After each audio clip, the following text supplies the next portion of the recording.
बच्चों जो last class है उसमें हमने बात की थी एटॉमिक ऑर्बिटल्स की, ठीक है।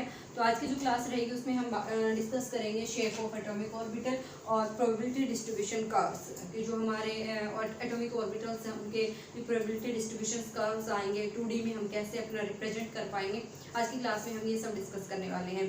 जो बच्चे फर्स्ट टाइम वीडियोज़ को देख रहे हैं, जो फर्स्ट टाइम चैनल पर जुड़ रहे हैं, चैनल को सब्सक्राइब कर दीजिए और साथ में जो बेल आइकन है उसको प्रेस कर लीजिए।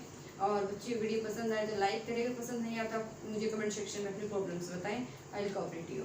ओके, तो चलो स्टार्ट करते हैं शेप ऑफ एटॉमिक ऑर्बिटल। तो देखो बच्चों, हमने जो एटॉमिक ऑर्बिटल्स हमने जनरली बात किए थे, जो हमने क्वांटम नंबर से एक्सप्लेन किए थे, एटॉमिक ऑर्बिटल्स जो थे वो हमने बात की थी क्या, L इज इक्वल टू 0 होगा तो हम किसकी बात कर रहे हैं, S की। L इज इक्वल टू 1 होगा, that means P orbital. L is equal to 2, that means D orbital. L is equal to 3, that means F orbital. These 4 orbitals we have been discussed in last class. Okay, जिन बच्चों ने previous video नहीं देखी हो, पहले previous video देखिए, तब आज class में आपको समझ आएगी। अब हमें जो है S ऑर्बिटल्स जो रहेगा और P रहेगा, D और F, इनकी शेप क्या रहेगी। आपने देखा था जो हमारा S था उसमें हमारा मैग्नेटिक क्वांटम नंबर के हिसाब से एक ही ऑर्बिटल था, जो हमारा क्या था, एक ही S का ऑर्बिटल निकला था, जबकि P के हमारे पास कितने निकले थे, 3, जिसको हमने क्या नाम दिया था, Px, Py एंड Pz ये दिए थे। फिर हमारे D के जो थे वो कितने ऑर्बिटल्स हमने वहाँ पे देखे थे, there was 5 orbitals and for F there is 7। Clear है, 7 ऑर्बिटल्स हम जो है F के लिए वहाँ पे डिस्कस किया था, और 5 ऑर्बिटल D के लिए, 3 ऑर्बिटल्स P के लिए और S के लिए 1 ही रहेगा।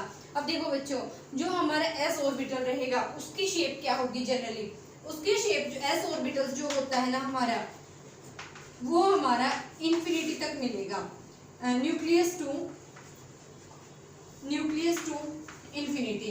यानी कि जैसे देखो मैंने लास्ट क्लास में बताया था, हमने कुछ सीड्स का एग्जांपल लिया था। अब क्या कीजिए, सीड्स को यूं डालिए तो मैक्सिमम जो प्रोबेबिलिटी है इलेक्ट्रॉन के फाइंड आउट की, उन सीड्स की जो फाइंड आउट करने की प्रोबेबिलिटी वो सेंटर में ज़्यादा रहेगी। जैसे जैसे हम सेंटर से अवे जाते जा रहे हैं तो वो प्रोबेबिलिटी क्या होती जा रही है, कम होती जा रही है। कुछ ऐसा हमने वहाँ पे देखा था, ठीक है। तो देखो यहाँ पे हम जो S ऑर्बिटल की बात करेंगे, तो जो S ऑर्बिटल का इलेक्ट्रॉन होता है, जैसे फॉर एग्जाम्पल ये न्यूक्लियस है हमारा, तो यहाँ पे मैक्सिमम प्रोबेबिलिटी जो इलेक्ट्रॉन की फाइंडिंग मिलेगी, जैसे मैं इसको जो है थोड़ा डार्क वे में दिखाती हूँ आपको, कुछ ऐसे मिलेगी कि हम इसका अगर शेप देखते हैं इस ऑर्बिटल की तो कुछ ऐसे मिलेगी। ये डार्क है इन स्टार्टिंग, फिर ये थोड़ा लाइट होगा, फिर थोड़ा और लाइट होगा, क्लियर है, फिर थोड़ा और लाइट होगा, ऐसे लाइट होता है। हम यहाँ पे क्या बोल सकते हैं कि एट इंफिनिटी पर हमारा जो है प्रोबेबिलिटी बहुत ही कम हो जाती है इलेक्ट्रॉन को फाइंड आउट करने की। आप देख सकते हैं जो मैक्सिमम जो मैंने डार्क यहाँ पे स्फीयर बनाया है तो नियर अबाउट कहाँ बनाया मैंने, न्यूक्लियस के अराउंड बनाया है। तो जैसे जैसे आप यहाँ पे न्यूक्लियस के अवे जाएंगे तो हमारी जो इलेक्ट्रॉन की फाइंडिंग प्रोबेबिलिटी वो क्या होती जाएगी, डिक्रीज होती जाएगी, ठीक है। कुछ इस टाइप से मिलेगा आपको S ऑर्बिटल। S ऑर्बिटल आपका न्यूक्लियस टू इन्फिनिटी मिलेगा, यानी कि S ऑर्बिटल में जो इलेक्ट्रॉन की फाइंडिंग प्रोबेबिलिटी रहेगी वो आपकी न्यूक्लियस टू इन्फिनिटी रहेगी, ठीक है। इन्फिनिटी पे जाकर हमारा क्या रहेगा, बहुत रेयर चांस होंगे आपको इन्फिनिटी पे इलेक्ट्रॉन्स की फाइंडिंग प्रोबेबिलिटी देखने की, बट मैक्सिमम जो प्रोबेबिलिटी रहेगी वो हमारा एट अराउंड द न्यूक्लियस ही रहेगी। यानी कि हम इलेक्ट्रॉन को जो पोजीशन को हम बता पाएंगे वो अराउंड द न्यूक्लियस। क्यों, अंडरस्टूड है, कॉमन सेंस की बात है। इलेक्ट्रॉन पे नेगेटिव चार्ज होता है, पॉजिटिव के अराउंड रहेगा, ठीक है, पॉजिटिव से अवे नहीं जाएगा। जितना पॉसिबिलिटी रहेगा उस पॉजिटिव के अराउंड ही वो अपने आप को एडजस्ट करके रखेगा, क्लियर है। अब देखिए जो हमारे यहाँ पे S ऑर्बिटल है उसमें भी हमारा, जैसे हम अभी आपको ये मैंने बताया नहीं है, पर अब जब आप aufbau principle, Pauli exclusion principle और जो हिंस रूल, आप जब रूल्स पढ़ेंगे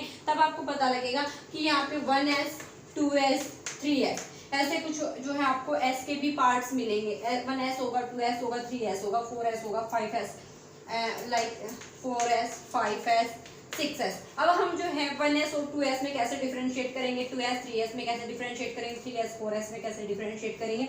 तो बच्चों जो ये एक प्रॉब्लम क्या रहेगी कि यहाँ पे आपका जो सिलेबस है उसके अकॉर्डिंग इनके जो वेव इक्वेशंस है वो ड्राइव करके नहीं दी गई हैं। तो यहाँ पे आपको ये जो है एक्सेप्ट करना होगा कि एक्चुअली में एस ऑर्बिटल ऐसा होता है, अदरवाइज इनकी जो शेप्स होती हैं वो वेव इक्वेशन के बिहाफ पे ड्राइव की गई है। ठीक है, इक्वेशन में जैसे आपका मैथमेटिकल आता है, कई बार आपकी वैल्यू जो है x इज इक्वल टू 0 आएगी, कहीं आपकी x इज इक्वल टू 1 आएगी, x इज इक्वल टू 2 आएगी, x इज इक्वल टू 3 आएगी, फिर से x इज इक्वल टू जैसे 0 आ गई, यानी कि अप गया फिर से 0 आया, कुछ इस टाइप से ग्राफ मिलेंगे। तो यहाँ पे भी आपका क्या रहता है कि जब आप इनका ग्राफ ड्रॉ करेंगे ना, तो एक ऐसी स्टेज आती है जहाँ पे इलेक्ट्रॉन की फाइंडिंग प्रोबेबिलिटी 0 हो जाएगी, यानी कि जो आपका ग्राफ रहेगा वो वैनिश हो जाएगा, वहां से खत्म होगा, इलेक्ट्रॉन वहां पे मिलेगा ही नहीं। कब? जब हम उन इक्वेशंस में वैल्यू पुट करते जा रहे हैं, साइन थीटा कोस थीटा के साथ में वो वैल्यूज मिलेंगे, और जब आपको पता है जो है साइन भी एंगल 0 होगा, एक साइन भी जो है साइन के साथ ऐसी वैल्यू रहेगी जिसकी वैल्यू 0 आएगी, कोस की भी रहेगी जिसकी वैल्यू 0 आएगी।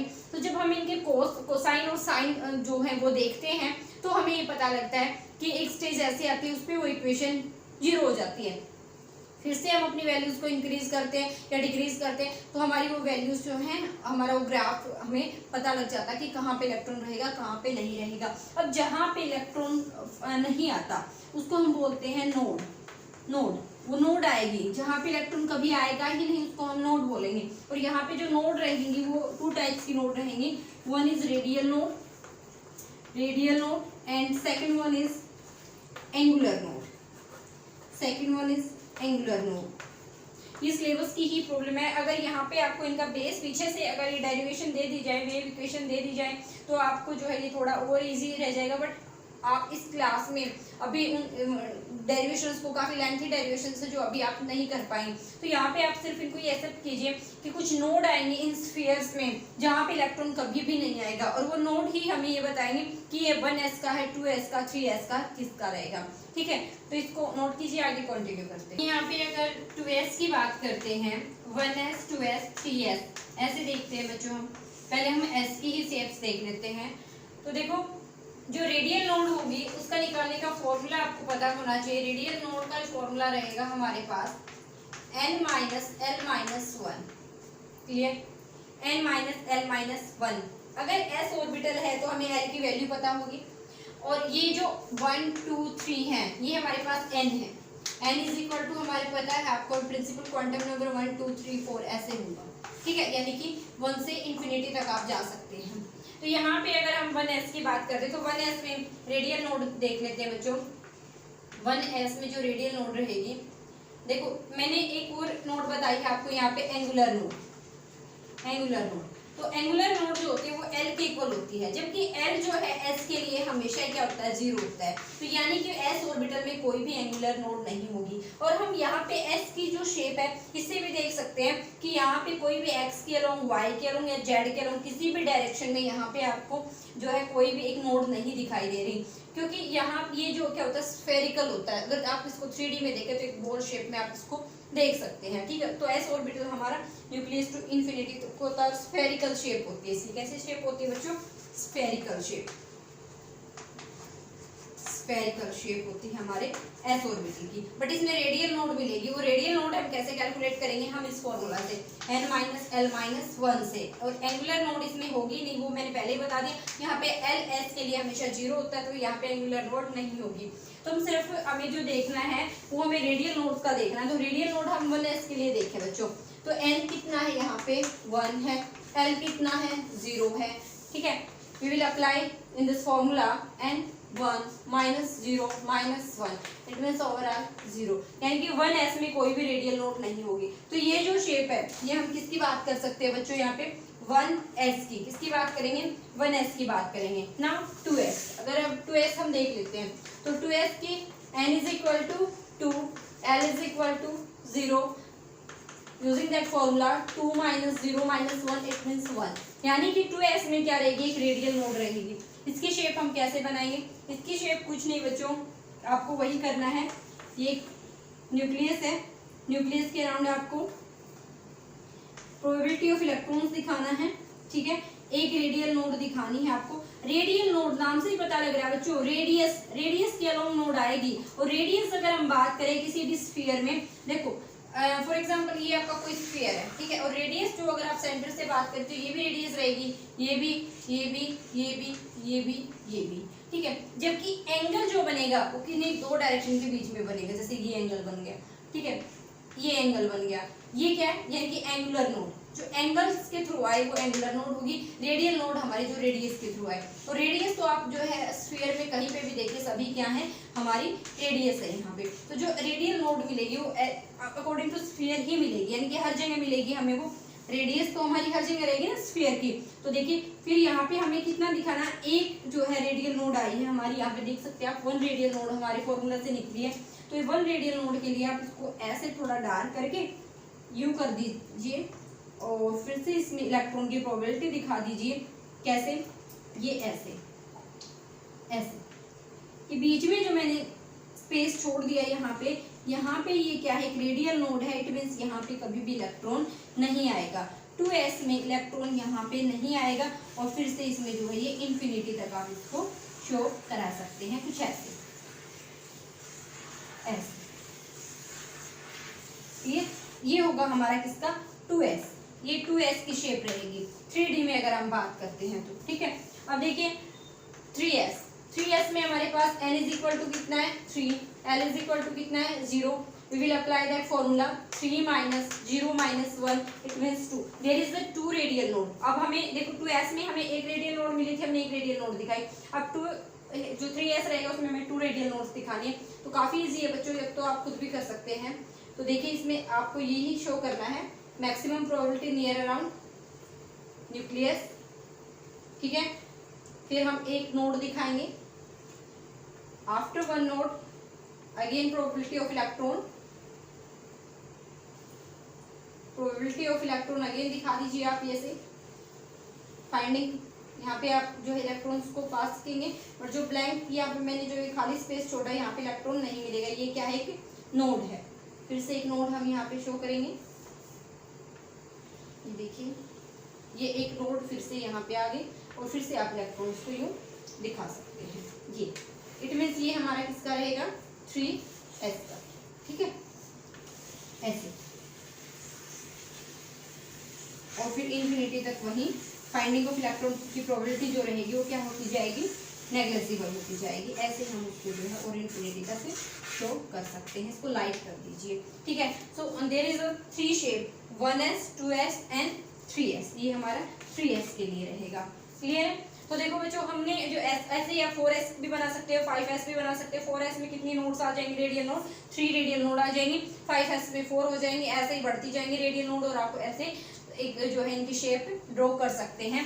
तो देखो बच्चों ये हमारी क्या है, रेडियल नोड है, और यहाँ पे इलेक्ट्रॉन कभी भी नहीं आएगा। ये जो खाली स्पेस है यहाँ पे कभी भी इलेक्ट्रॉन नहीं आएगा। ऐसा क्यों होता है बच्चों, माइंड में ये तो आ रहा होगा कि यहाँ पे इलेक्ट्रॉन क्यों नहीं आता, क्योंकि जब वो हम इक्वेशन जो सोल्व करेंगे ना यहाँ पे एस ऑर्बिटल के लिए, तो वहाँ पे एक वैल्यू ऐसी आती है जहाँ पे हमारा जो प्रोबेबिलिटी डिस्ट्रीब्यूशन जो कर है वो 0 हो जाता है, तो यानी कि वहाँ पे इलेक्ट्रॉन तो आएगा ही नहीं, ठीक है। ये मैथमेटिकली कंप्लीटली जो है, जो भी आपको यहाँ पे शेप दी गई है ये मैथमेटिकली प्रूव किया गया है, ठीक है। कुछ इक्वेशंस है 1D 2D की जो आपको वहाँ पे पढ़ते हैं हायर क्लासेस में मिलेंगी, वो आपको इक्वेशन यहाँ पे 11th में उसका पार्ट नहीं दिया गया है। यहाँ पे सिर्फ आपको ये समझना है कि हमारा जो s ऑर्बिटल होता है उसमें आपका यहाँ पे n चेंज हो सकता है, 1s 2s 3s ये भी हो सकता है, ठीक है। और s हमारे s के लिए हमारे l 0 रहेगा, तो उसके लिए एंगुलर नोड भी 0 रहेगी। रेडियल नोड हम यहाँ से कैलकुलेट कर सकते हैं और उनकी शेप हम ऐसे ड्रॉ कर सकते हैं। नाउ p ऑर्बिटल, p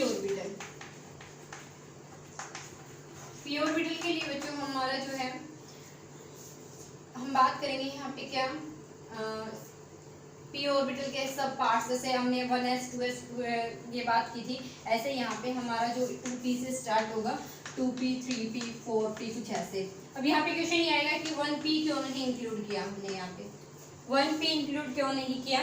तो देखो 1p जो है इंक्लूड हम इसलिए नहीं करते, अगर आपका n 1 होगा, ठीक है, n 1 होगा और l भी हमारा p के लिए क्या आएगा 1 आएगा, जबकि l की वैल्यू तो हमारी हमेशा क्या आएगी n माइनस 1, ठीक है। l का जो फॉर्मूला था हमारा वो क्या निकला था बच्चों n माइनस 1। l जो हमने कैलकुलेट किया था एंगुलर क्वांटम नंबर, वो हमने कैलकुलेट किया था प्रिंसिपल क्वांटम नंबर माइनस 1, ऐसे कैलकुलेट किया था।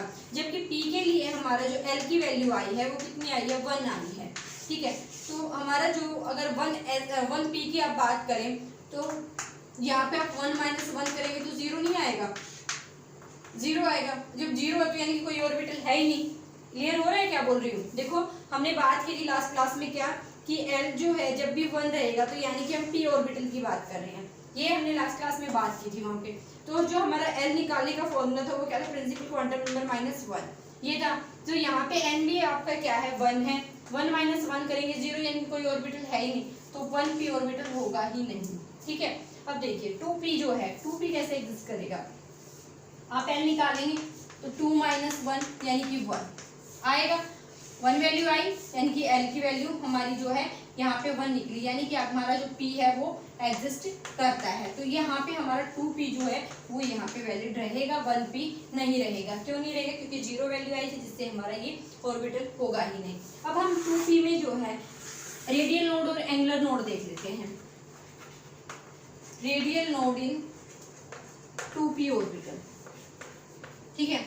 2p में रेडियल नोड देखते हैं। रेडियल नोड निकालने का फॉर्मूला n - l - 1। n कितना है बच्चों? यहाँ पे 2 है। l कितना है? 1 है। -1 यानी कि 0। ठीक है, ये देखिए l की जगह हम क्या रखेंगे? 1। क्यों? क्योंकि 2p है। 2p हमें ये यहाँ पे अंडरस्टूड रहेगा।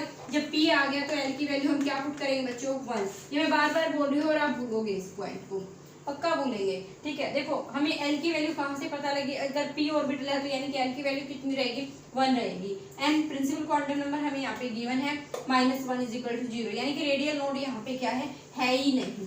अब देखो एंगुलर नोड की बात करते हैं। एंगुलर नोड, तो जो एंगुलर नोड रहेगी वो हमारा l के इक्वल होती है, और l यहाँ पे कितना है बच्चों? 1 है।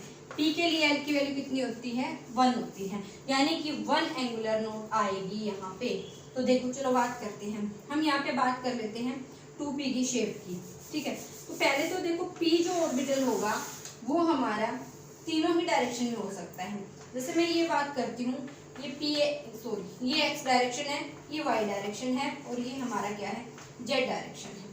ठीक है, और एंगुलर नोड यानी कि एक एंगुलर नोड है, इसमें एक एंगल ऐसा बनेगा जहाँ पे हमारे इलेक्ट्रॉन कभी भी आएगा ही नहीं। ठीक है, तो देखो एंगुलर नोड आपको कहाँ दिखानी है? यहाँ पे। जब भी दो लाइन आपस में मीट करती है तभी हमारा जो है एंगल बनता है।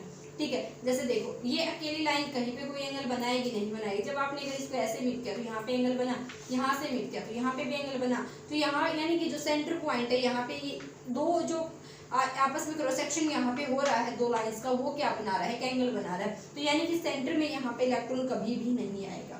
क्लियर है? समझ में आया क्या? सेंटर में कभी भी इलेक्ट्रॉन नहीं आएगा। एक अच्छा डिफरेंस है बच्चों, यहाँ से समझो क्या?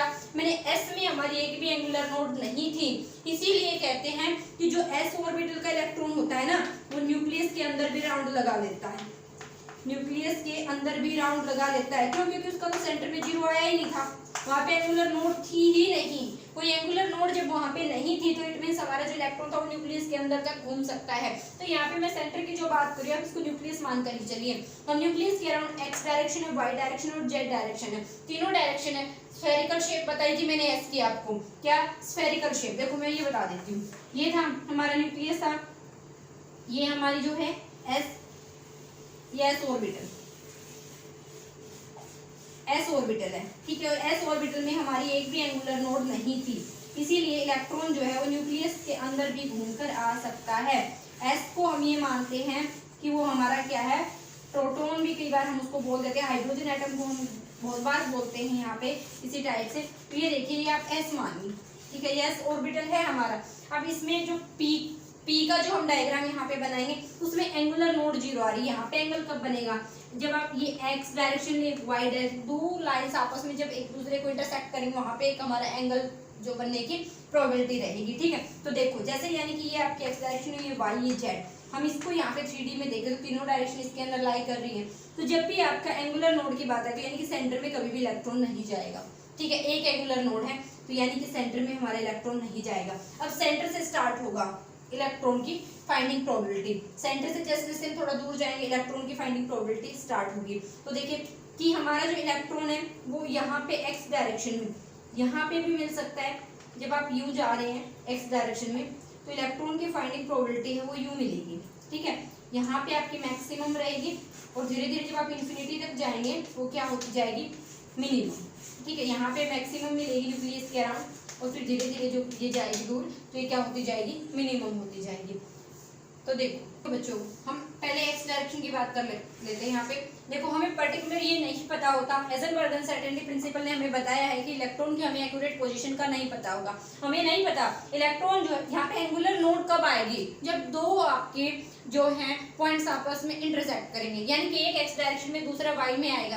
अगर आपने एक वाई में लिया तो दूसरा जेड में रहेगा। तीनों ही डायरेक्शन क्या होती है, परपेंडिकुलर टू ईच अदर। जब वो आपस में जो है इंटरसेक्ट करेंगे वहाँ पे एंगल बनेगा, और एंगुलर नोड यहाँ पे पी में आ रही है, इसलिए इसकी शेप चेंज हो रही है, यहाँ पे स्फेरिकल नहीं हो रही। ठीक है, तो देखो यहाँ पे हो सकता है हमारा इलेक्ट्रॉन एक्स डायरेक्शन के अलोंग हो, अभी एक्स डायरेक्शन के अलोंग। ठीक है, हमें एक्यूरेट नहीं पता, ये हम पहले बोल चुके हैं हाइजेनबर्ग अनसर्टेनिटी प्रिंसिपल में।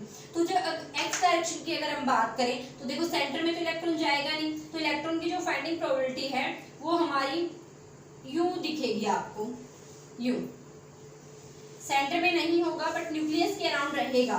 न्यूक्लियस के अराउंड तो रहेगा, क्यों, न्यूक्लियस जो इलेक्ट्रॉन है उसमें क्या है, पॉजिटिव चार्ज है, और इलेक्ट्रॉन पे नेगेटिव चार्ज है, और न्यूक्लियस में क्या है, पॉजिटिव चार्ज। तो अट्रैक्शन की वजह से ये इसमें रहेगा। फॉर एग्जांपल इधर आपकी जो डायरेक्शन थी एक्स में वो पॉजिटिव वैल्यू थी, इधर आपका नेगेटिव है, तो हो सकता है हमारा जो एक्स डायरेक्शन में इलेक्ट्रॉन है वो प्लस हाफ स्पिन में भी हो, या हो सकता है माइनस हाफ में भी हो। ये भी हमें नहीं पता कि अभी इलेक्ट्रॉन की स्पिन हमारी ये है या ये है, ये भी नहीं पता। तो यानी कि हम जो है इसको जैसे इधर बनाया हम इस डायरेक्शन में भी बना सकते हैं। तो पी एक्स को जो है आप इधर भी बना लीजिए यूं। मैक्सिमम प्रोबेबिलिटी आप न्यूक्लियस के अराउंड दिखाइए और फिर इसको आप थोड़ा लाइट कर दीजिए। ठीक है, तो देखो आपकी बुक्स में जो है ये शेप कुछ इस टाइप से बनाई मिलेगी। ये जैसे पी एक्स है, ये पी एक्स की आपको शेप देगा ऐसे डम्बल शेप यूं। ठीक है, जबकि ये यहाँ पे क्लोज कभी भी नहीं होता। इलेक्ट्रॉन की जो फाइंडिंग प्रोबेबिलिटी है वो सेंटर टू इन्फिनिटी मिलती है हमेशा ही। हाँ, जब भी नोड आ जाए वहाँ पे नहीं मिलेगी। तो ये यहाँ पे क्लोज नहीं होते, ये खुले रहते हैं यहाँ से। ठीक है, ये होती है। एक्चुअली में ये एक जो है प्रॉब्लम आई है उन बुक्स में। एक्चुअली में ये ऐसा होता है ग्राफ जब आप ड्रॉ करते हैं। ठीक है, ये आगे से क्लोज नहीं होते। क्लोज कब होंगे, एक बार क्लोज जब होंगे जब यहाँ पे रेडियल नोड आएगी। तो यहाँ पे देखिए ये आपका किसका है, पी एक्स का। ऐसे ही अगर हम पी वाई की बात करें, पी वाई की अगर हम बात करें, इसको वाई डायरेक्शन ले लीजिए। अभी हमने इसको एक्स लिया था तो इसको हम वाई डायरेक्शन ले लेते हैं। तो वाई डायरेक्शन के अलोंग जब भी आप बनाएंगे तो इस टाइप से आपको वो शेप मिलेगी मैक्सिमम यहाँ पे। फिर इसको लाइट कर दीजिए यूं, और ये ऐसे ही, ये पी वाई की, क्लियर है, ये लाइट हो जाएगा। अब पी जेड का और देख लीजिए, ये हमारा फॉर एग्जांपल आप इसको क्या ले लीजिए, ये ले लीजिए, पी जेड है हमारी। ठीक है, तो पी जेड के अलोंग जब आएगा सेंटर में इलेक्ट्रॉन आएगा नहीं, मैं पहले बोल चुकी, ये रहेगा और ये इधर। ठीक है, तो बुक्स में जो रहेगा आपका, जो आपको मिलेगी इनकी शेप ये इस टाइप से बना रखी होगी। पी एक्स हो गया, ये फॉर एग्जाम्पल वाई डायरेक्शन के अलोंग है, यूं बनाएगा, और एक आपको ऐसे दे देगा पी जेड का, यू दे देगा। ठीक है, ये आपका जेड डायरेक्शन चलो, ये हो गया पी जेड, ये हो गया पी वाई, ये हो गया पी एक्स, ये पी वाई, ये पी एक्स, इस टाइप से बनेगा। तो देखो हम 2p की बात कर रहे थे। 2p में हमने क्या मिला था, एक एंगुलर नोड मिला था। और ये जितनी भी शेप मैंने आपको बनाई है यहाँ पे, ये किसके लिए है, 2p के लिए, 2px, 2py, 2pz। तीनों अलग अलग क्यों बनाए बच्चों, क्योंकि हमें नहीं पता इलेक्ट्रॉन कहाँ है, एक्स में है, वाई में है या जेड में है। पॉसिबिलिटी तो तीनों में ही है, इलेक्ट्रॉन की पोजीशन हम पता ही नहीं लगा सकते।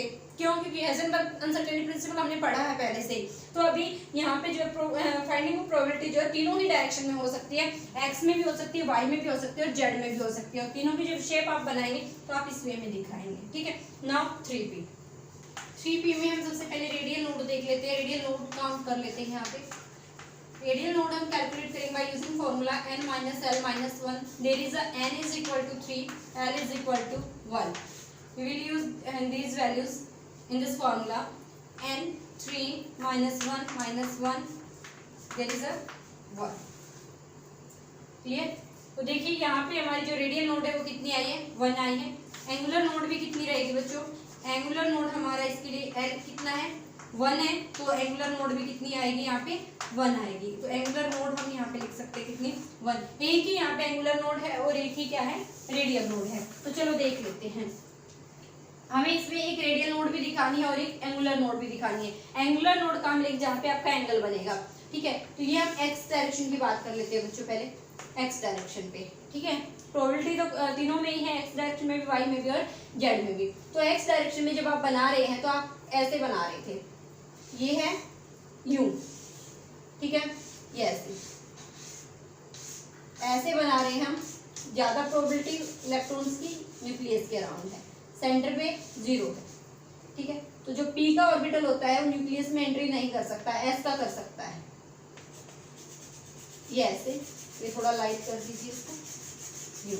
और ये हमारा लाइट होते होते इन्फिनिटी तक होता है, ये भी ऐसे ही होता है, ठीक है। अब हमें इसमें एक रेडियल नोड दिखानी है। रेडियस हम देखेंगे, यहाँ से इसका रेडियस एक, अगर हम इसको स्फीयर माने एक्स वाई जेड तीनों ही डायरेक्शन में, ये मैं आपको यहाँ पे एक एक करके दिखा रही हूँ। एक्चुअली में वाई डायरेक्शन ये और जेड डायरेक्शन यहाँ पे भी आएगी। तो यहाँ पे अगर हम इस रेडियस की बात करें तो फॉर एग्जाम्पल ये इसकी रेडियस है, यहाँ पे हम इसकी ये ले लेते हैं। तो यहाँ पे हम एक रेडियल नोड ड्रॉ करेंगे, कैसे, ऐसे यूं बनेगी, ठीक है, ऐसे ये रेडियल नोड आएगी। यानी कि यहाँ पे जो ये मैं वैनिश जिसको यहाँ पे जो ये साफ कर रही हूँ, यहाँ पे आपका कभी भी इलेक्ट्रॉन नहीं आएगा। ये आपने क्या दिखा दी, एक रेडियल नोड दिखाई, कहाँ पे, 3px पे। 3px में हमने एक रेडियल नोड है जो है ये शो की, और एंगुलर नोड हमारी ये होगी। सेंटर में एंगुलर नोड आ गई, ये हमारी रेडियल नोड हुई। अब देखिए 3py की अगर हम बात करें तो 3py में आप कैसे बनाएंगे, वैसे ही बनाएंगे। ये आप अपना प्रोबेबिलिटी ऑफ इलेक्ट्रॉन्स दिखा रहे हैं, फाइंडिंग प्रोबेबिलिटी यूं, ठीक है। वाई डायरेक्शन की बात कर रहे हैं अब हम, ये ऐसे दिखा दीजिए, ये है। अब यहाँ पे भी आपको एक क्या दिखानी है, रेडियल नोड दिखानी है। तो रेडियल नोड हम क्या करेंगे, फिर से वही यूं एक रेडियस एज ए स्फीयर यहाँ पे ड्रॉ कर लेंगे, ये। तो अब जो ये वैकेंट स्पेस रहेगा, यहाँ पे जो खाली स्पेस है, यहाँ पे इलेक्ट्रॉन कभी भी नहीं आएगा। तो ये शेप किसकी रहेगी, 3p की, जिसमें एक रेडियल नोड है, ठीक है। अब पी जेड के लोग देख लेते हैं। पी जेड के लोग आप यहाँ पे देख सकते हैं, ये देख लीजिए। तो पी जेड के लोग जब आप इसको ड्रॉ करेंगे तो ये शेप आएगी कुछ ऐसे, ठीक है, यूं बन रही है। ये आपकी इधर भी बनेगी, सेंटर से इधर भी ये भी बन रही है। इसमें भी आप फिर से क्या रेडियल नोड ड्रॉ करेंगे, यूं ऐसे, ये कर दीजिए। तो यहाँ पे जो ये वैकेंट स्पेस आएगा, ये हमारा क्या हो जाएगा कि रेडियल नोड। तो यहाँ पे एक रेडियल नोड रहेगी, पी 2p में और 3p में दोनों में आप डिफरेंस देख सकते हैं। यहाँ पे एक रेडियल नोड का डिफरेंस आ रहा है, एंगुलर नोड वो की वो रहेगी। अब देखो हम यहाँ पे 4p की भी बात कर लेते हैं। 4p देखिए, 4p में n आपका कितना हुआ, 4l कितना हुआ, 1 हुआ, ठीक है। तो हम पुट वैल्यू यहाँ पे पुट कर देते हैं इस फॉर्मूले में, 4 - 1 - 1 यानी कि 2। रेडियल नोड कितनी आई, 2 आई, ये क्या निकली है हमारी रेडियल नोड। जबकि यहाँ पे एंगुलर नोड कितनी है बच्चों, एंगुलर नोड आपने देखिए पहले से कितनी है, 1 है। तो देखो चलो हम इसमें 4px देख लेते हैं पहले। ये x है, ठीक है, x के अलोंग आप इलेक्ट्रॉन फाइंडिंग प्रोबेबिलिटी ऐसे ही बनाएंगे, यूं यूं, ठीक है। ये देखिए ये है हमारी इलेक्ट्रॉन की फाइंडिंग प्रोबेबिलिटी, ये ऐसे यूं। अब आप यहाँ पे जो है 2 रेडियल नोड शो करेंगे, सेंटर में एंगुलर नोड हो गई, और आपको जो है 2 रेडियल नोड्स यहाँ पे शो करनी है। एक रेडियल नोड हम ये बना देते हैं, ये, और सेकंड रेडियल नोड हम ये बना देते हैं यहाँ पे, ये। यानी कि ये 2 जगह ऐसी रहेंगी जहाँ पे इलेक्ट्रॉन हमारा नहीं आएगा। फिर आगे ये इन्फिनिटी तक हमें मिलने के चांसेस हैं। ये देखिए ऐसे, ये मैंने ओनली px का बताया, 4px का, 4px का। ऐसे ही हम 4py यानी कि y डायरेक्शन के अलोंग भी बना सकते हैं और z डायरेक्शन के अलोंग भी बना सकते हैं। क्लियर हुआ होगा बच्चों आपको ये कि यहाँ पे 3p में आपको एक रेडियल नोड शो करनी है, 4p में आपको 2 रेडियल नोड शो करनी है।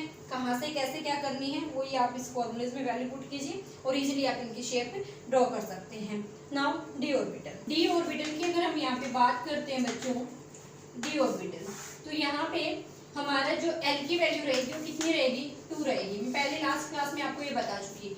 डी ऑर्बिटल के लिए L की वैल्यू, एंगुलर क्वांटम नंबर की वैल्यू कितनी रहेगी, 2 रहेगी। तो रेडियल नोड का वही फॉर्मूला लगाएंगे आप। रेडियल नोड के लिए हमारा क्या फॉर्मूला रहेगा, n-l-1, और एंगुलर नोड के लिए हमारा क्या रहेगा, एंगुलर नोड हमारा यानी कि L = 2, तो एंगुलर नोड भी कितना है यहाँ पे 2 ही रहेंगी, ठीक है। तो अब देखो यहाँ पे हम 1D की बात नहीं कर सकते, 2D की बात नहीं कर सकते। क्यों नहीं कर सकते, वही प्रॉब्लम आएगी।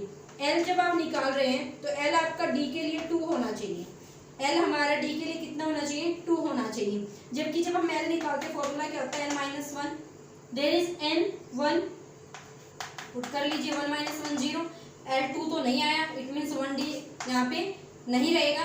चलो 2D की बात कर लेते हैं, L2 - 1 1, L कितना आया, 1 आया, तो ये तो P के लिए वैलिड है, D के लिए तो अब भी 2 नहीं आया, तो ये भी हमारा नहीं होगा।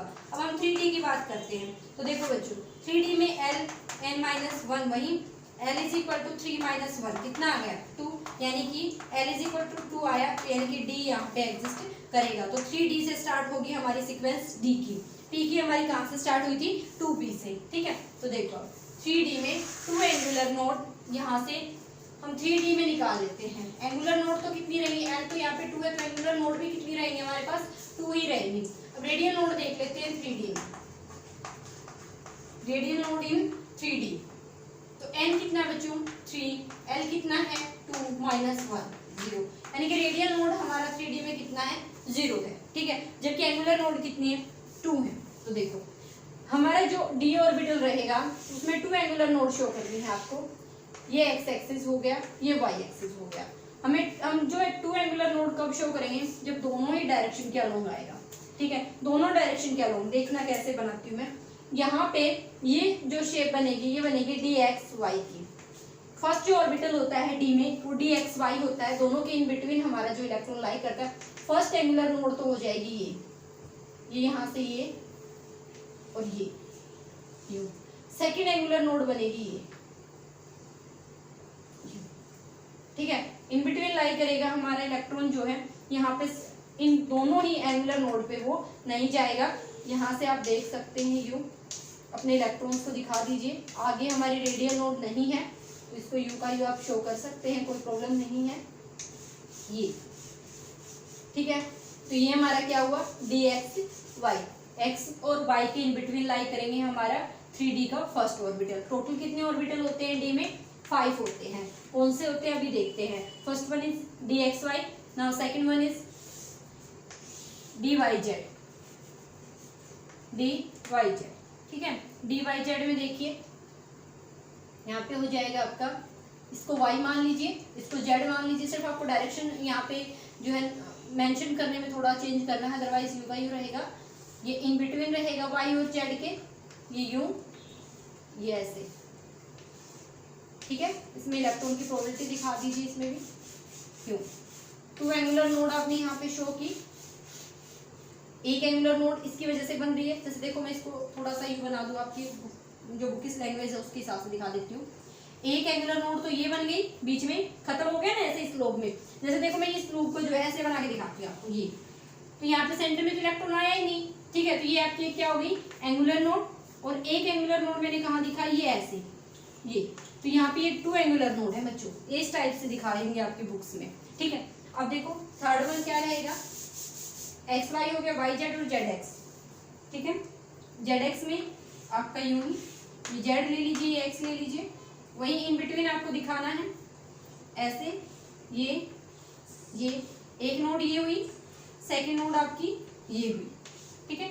तो यहाँ पे आप इलेक्ट्रॉन्स की प्रोबेबिलिटी ऐसे दिखाएंगे यूं, यहाँ, ठीक है। तो ये हमारा हुआ डी एक्स जेड।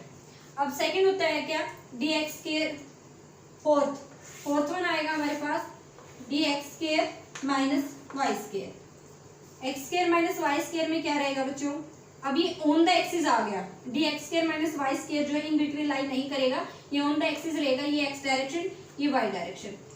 वही 2 रेडियल नोड शो करनी है आपको, first radial node this one and second radial node this one.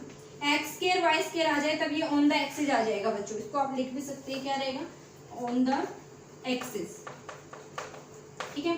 तो यहाँ पे आप इन इलेक्ट्रॉन्स की प्रोबेबिलिटी को दिखा दीजिए ऐसे, ये ठीक है। अब देखिए नेक्स्ट ऑर्बिटल जो रहेगा वो आपको आपकी बुक्स में जो दे रखा है वो दे रखा है डी जेड स्क्वायर, जबकि होता हमारा क्या है, y square minus z square भी होता है, क्या, d y square minus z square भी होता है, बट ये इसकी जो शेप होती है वो डी जेड स्क्वायर के नियरली इक्वल होती है, इसलिए हम इसको यहाँ पे नहीं पढ़ते, क्योंकि ये जो है हम इसी में काउंट कर लेते हैं dz स्क्वायर में। तो जो dz स्क्वायर होता है इसमें 2 एंगुलर नोड देखना आप कैसे बनाएंगे, ये ऐसे, ये जाएगा ये, और इसमें जो dz स्क्वायर होता है इसमें यहाँ पे पोलर शेप आता है, यहाँ पे ये होती है इसकी शेप, ठीक है। यहाँ पे ये dz स्क्वायर की हमारे पास ये शेप रहेगी, ठीक है। तो यहाँ पे हम 5 ऑर्बिटल्स पढ़ते हैं बच्चों, dxy, dyz, dzx, dx square minus y square and dz square. Now 4d, हम 4d की बात करते हैं बच्चों। 4d के लिए हम n-l-1 पहले रेडियल नोड देख लेते हैं। तो 4 - 2 - 1 कितना रहेगा, 1 रेडियल नोड, और l हमारा 2 है तो इट मींस एंगुलर नोड कितना रहेगा यहाँ पे, एंगुलर नोड 2, क्लियर, वही रहेगा, एंगुलर नोड 2 है, यहाँ पे रेडियल नोड और भी आ गई। देखिए पहले हम dxy की बात कर लेते हैं, dxy, तो dxy में आपको वही शेप यहाँ पे ड्रॉ करनी है 2 एंगुलर नोड के साथ, ये ऐसे, यूं, ये, ठीक है।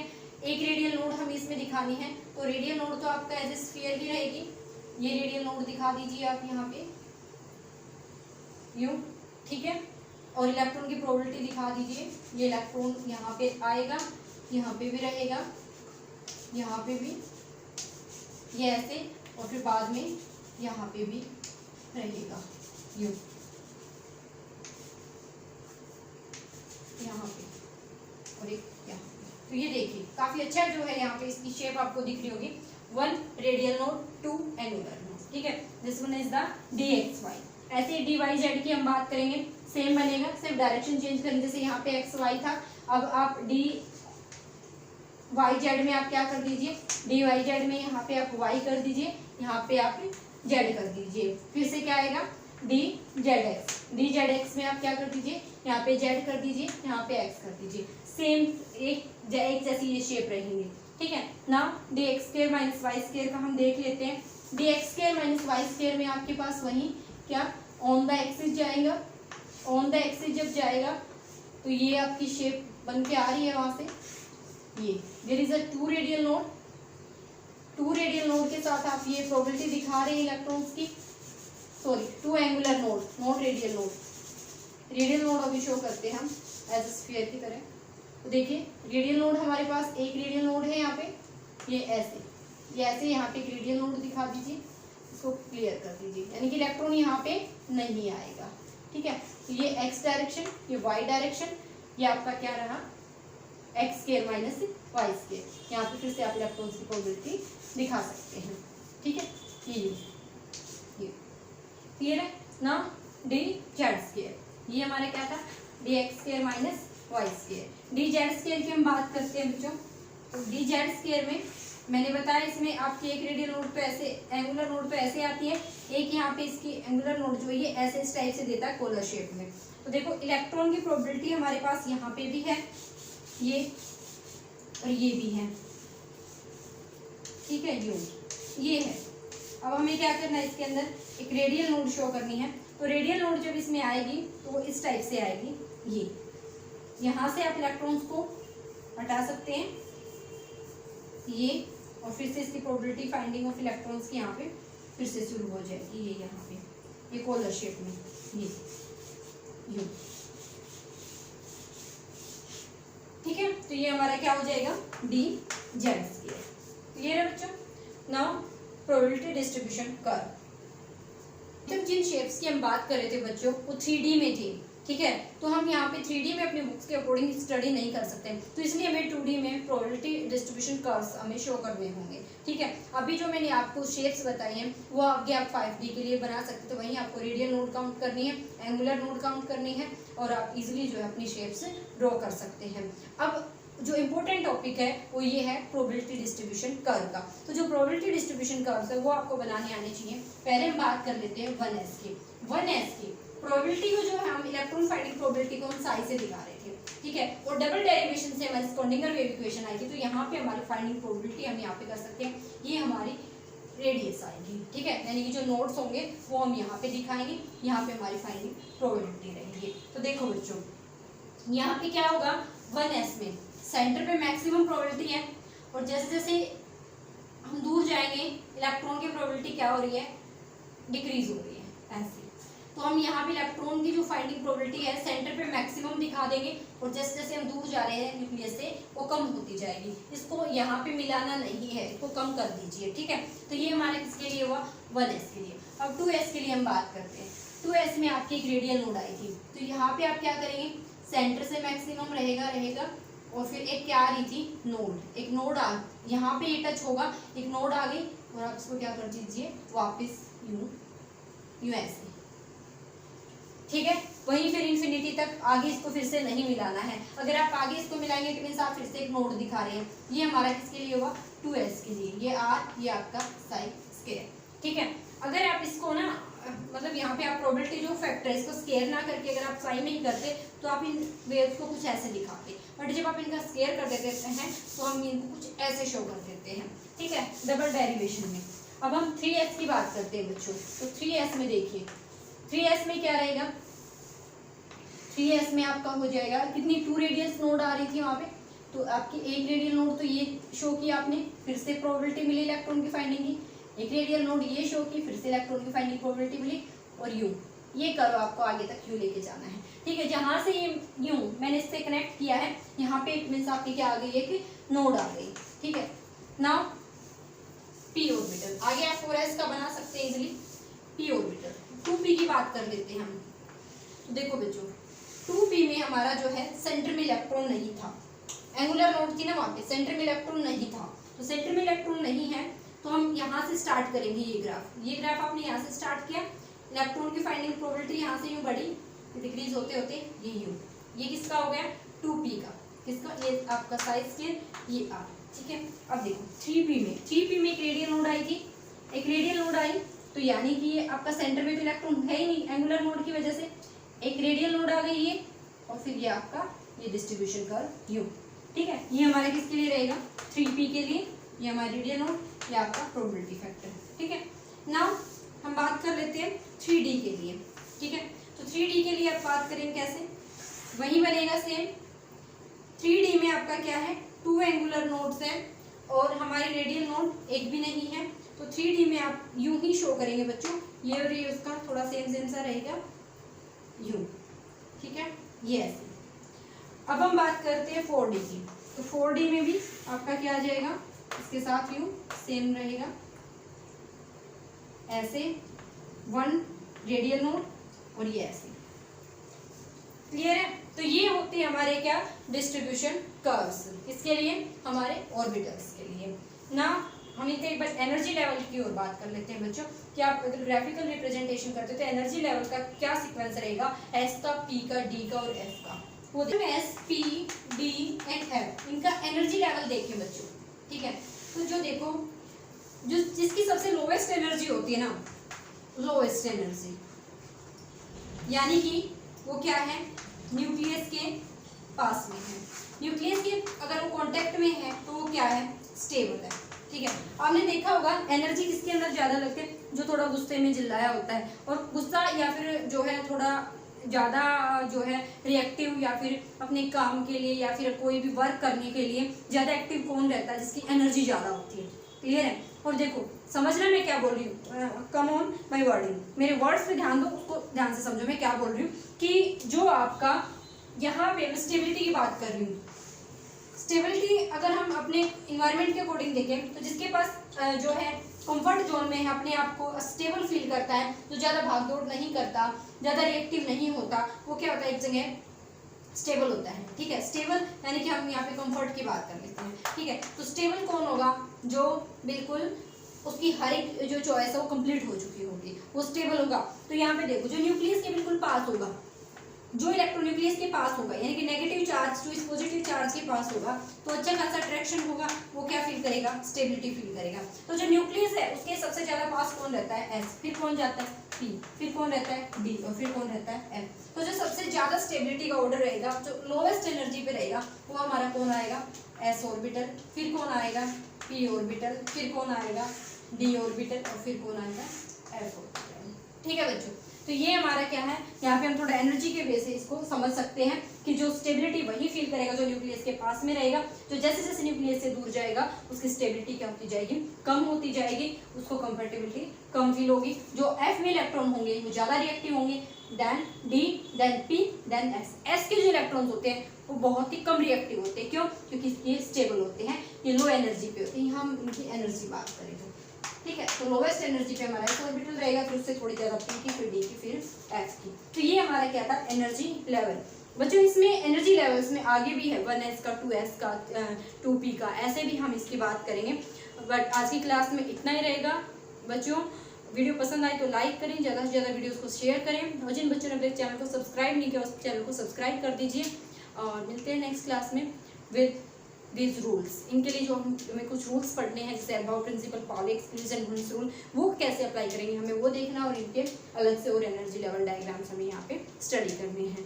और फिर भी अगर आप बच्चों आपको इन शेप्स में, डिस्ट्रीब्यूशन कर्व्स में कोई प्रॉब्लम रहते हैं, आप प्लीज़ मुझे कमेंट सेक्शन में बताएं क्या प्रॉब्लम रहती है, क्या समझ नहीं आया, मैं आपको रिप्लाई जरूर दूँगी। ओके, मिलते हैं नेक्स्ट क्लास में।